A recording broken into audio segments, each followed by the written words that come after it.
হিমাচল প্রদেশ নাম শুনলেই আমাদের সবার মাথায় পাহাড়ের এক সুন্দর রূপ ভেসে আসে। আর এই রূপকে আমাদের কাছে আরও সুন্দর করে তুলেছিল হিমাচল প্রদেশের এই জায়গা স্পিতি ভ্যালি।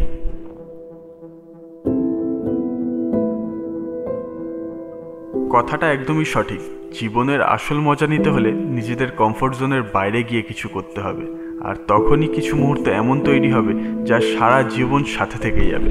আর আমাদের এবারের জার্নিটা ছিল কিছুটা এরকমই, উইন্টার স্পিতি রাইড।